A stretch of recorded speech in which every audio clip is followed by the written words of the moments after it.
Hi, hello everyone. সবাই কেমন আছো? আশা করছি ভালো আছো। So I am Babri from Tripura and this is my first blog. আজকে থেকে আমি ব্লগ শুরু করলাম।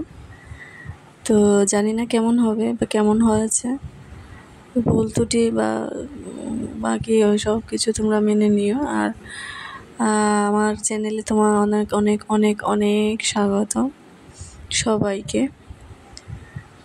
সো আজকে দেখো সকালের মর্নিংটা মানে ভিউটা যে পুজো পুজো একটা ভাব সেটা বোঝা গেল।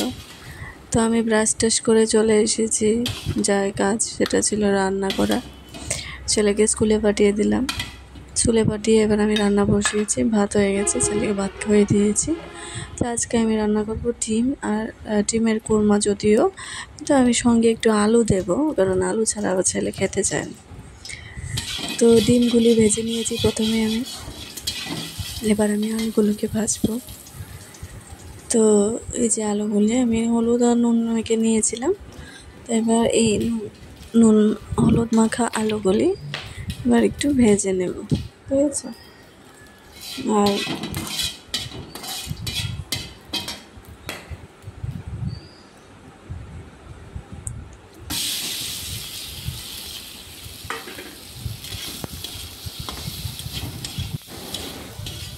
আলুগুলিকে একটু নাড়াচাড়া করে দেবো।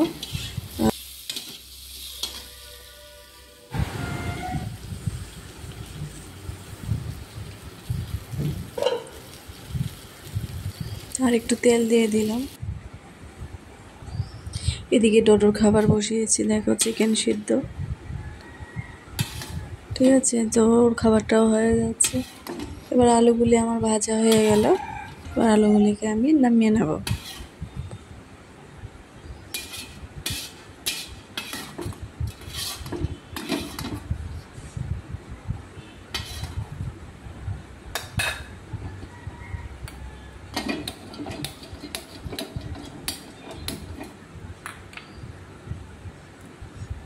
তো এবার আমি দেব একটু ঘি,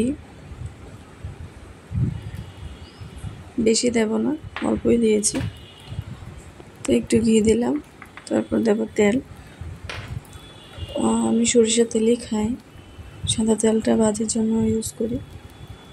তো আবার দেখো আমি তেল দিয়ে দিচ্ছি কড়াইয়ে।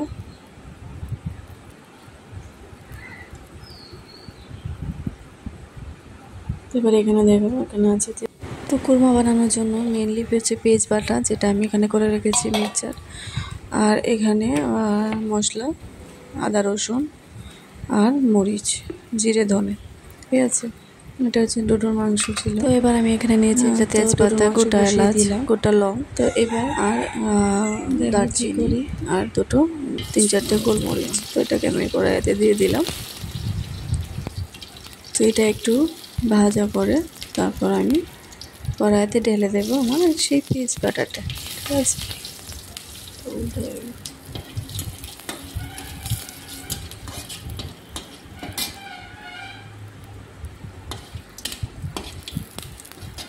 তো এবার দেখো এগুলো একটু ভাজা ভাজা হয়ে গেছে। এবার আমার যে পেঁয়াজের পেস্টটা ছিল সেই পেস্টটাকে আমি ঢেলে দেবো, ঠিক আছে। এবার ঢেলে দিলাম। এবার এটাকে একটু নাড়াচাড়া করবো, এটাকে একটু নাড়াচাড়া করবো, যখন একটু শুকিয়ে আসবে তখন আমি বাকি মশলাটা দেবো। বাকি মশলাটা ছিল জিরে ধনে মরিচ আদা আর রসুন, ঠিক আছে, বেশি কিছু। তো যখন তোমরা সবাই জানি না কীভাবে খাওয়া, আমি এভাবেই বানাই, ভালোই লাগে খেতে। তবে আলু দিলে কোরমাটা হয়তো একটু অন্যরকম লাগে, কিন্তু আলুটা আমার দিতে হয় বাধ্য হয়ে, কারণ ছেলে আলু ছাড়া খেতে চায় না, তার জন্য কোরমাটা মেনলি খালি হয়।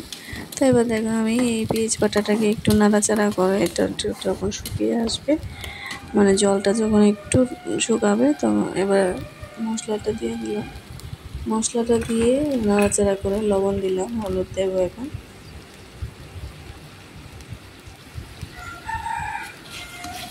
এবার হলুদ দিয়ে আবার একটু নাড়াচাড়া করে দেবো।